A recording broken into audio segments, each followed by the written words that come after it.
For the Press and Tower interview on pressandtower.com, I'm Joel Natale. In early April 2009, I spoke with the team behind WSEE's Mornings Live about their early morning hour-long news show and how it affects their lives. I get up at 2 o'clock to get here by 3. I try to take a shower. I think Megan and I are the only two that actually shower before we come in. I don't bathe at all. Yeah, but one thing that, you have to get up early, but you also have to go to bed at like 6 o'clock at night. So that's one thing that I think, well, to get 8 hours of sleep anyways, that's one thing I think that people don't really think about. It's like, what about, how do your families handle that you're nodding off at 6 or 7 o'clock in the evening? I don't really see my family except on the weekends. Yeah. I stay up late. Always read my daughter her book before bed, and she goes to bed around 8 o'clock. So I have the same bedtime as an almost 2-year-old. I know for other news anchors, the night shift is killer. That's what pulled Carla Molinax off the air, so she can be with her husband.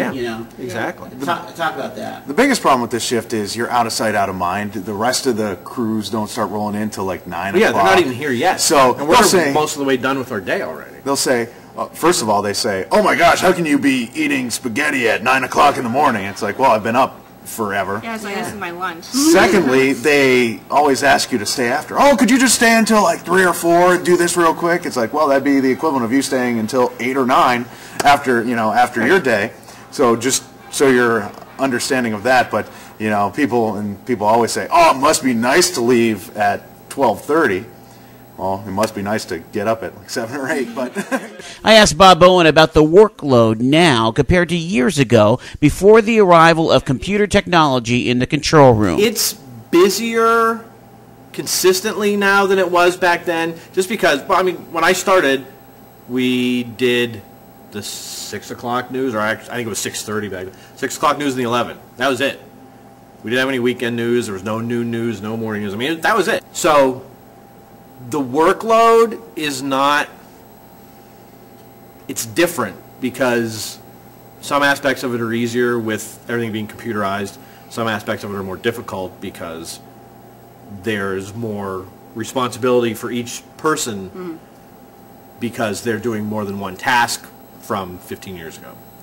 They don't have a producer and a reporter and an anchor doing the morning show. Now it's, oh, well, that anchor can be the reporter and the producer and everything else. So you can make a 6-person crew, too. Yeah.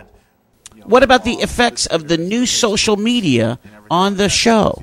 We, as a morning show, pride ourselves as being like the most connected morning show with our viewers, like any way they want to get to us. They don't just have to email us or call us. They can Facebook us, instant message us, Twitter us, I think the more feelers you have out there, the more ways people can access you, the better off you eventually are. And I think ours is more two-way with our viewers than the other shows. The other shows, like, they have blogs, but it's like, oh, I'm the person from the TV station telling you what I did today or what this is. Whereas ours with the Facebook, we talk to our viewers on Facebook all the time. Connecting with people is better as opposed to just being that person on TV that you can't reach out to and you can't touch with, and it's just a one-way thing. Now you definitely can share what those people are saying and their thoughts. We have a lot of times we put our conversations and topicals on Facebook, and then we read what our viewers are saying. We put graphics up and everything. So,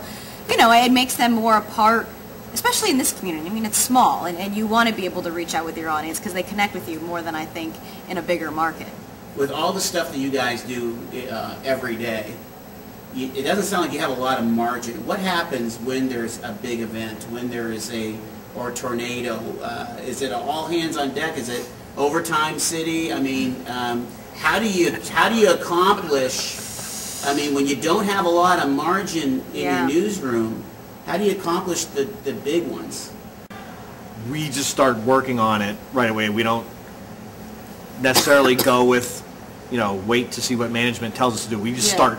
Because we have to, because we have the smallest staff of all the stations, and we kind of have to take things on our own just to get going. Yeah. Well, for example, the individual behind Tops, when that whole incident happened. It was just us here, and our our commercial production, Paul Gibbons, he came up, do you need me? So we were sending him out, Megan went out, and then reporters just started calling. You know, do you need us to come in? And it is all hands on deck. Because a lot of the reporters, they're really into this kind of stuff, you know, so they have their own police scanner, so they know exactly when things are going on, you know, so they're calling, they're like, do you know this is happening? Do you need my help? It's like, yes, you know, it's like, come in, you know, and we're using like the live eye to like go over and zoom in on different fires and things like that, you know, so we have to definitely use everything we got, you know, especially when there's only 4 of us. So. Yeah, and that's important, especially with the Granada fire. We didn't have a crew working on the weekends.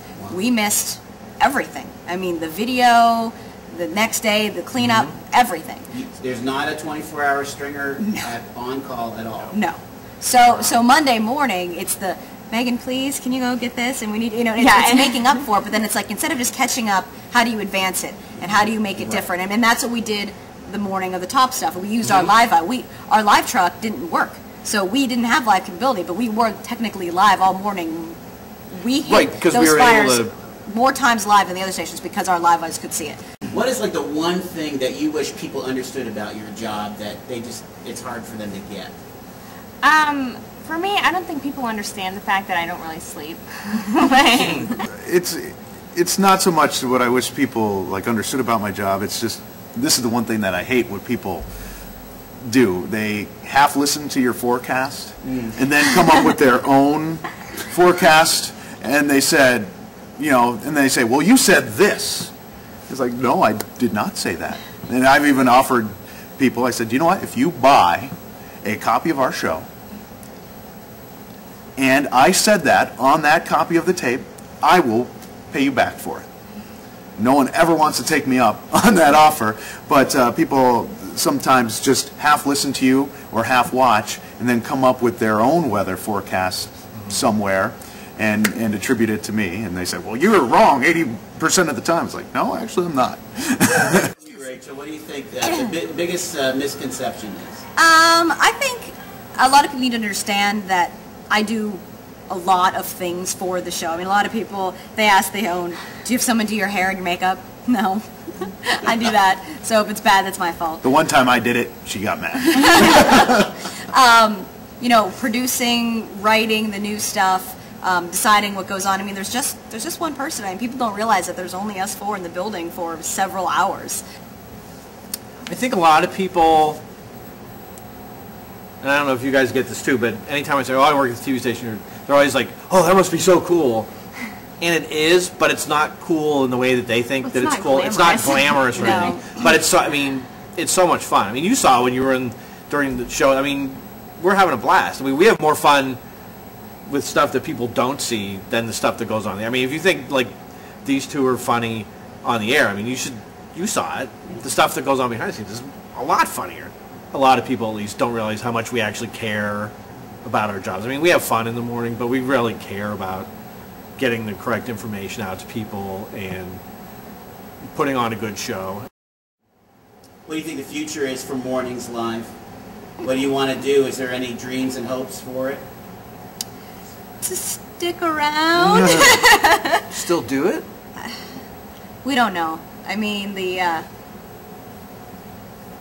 there's lots of changes happening, and I mean, we're obviously going to be in different space, and the space isn't big enough for everything here. Everything's fluid. Yes, everything is fluid, but whether or not we can bring our set, we can bring our, I don't know. All I know is that if the show continues, it will continue to be Ray and I in the same way. We can present the news the way we always do, with the humor and with the fun, but it just may look a little different. As WSEE's Mornings Live team weather their transition, we'll be watching. For the Press and Tower interview at pressandtower.com, I'm Joel Natale.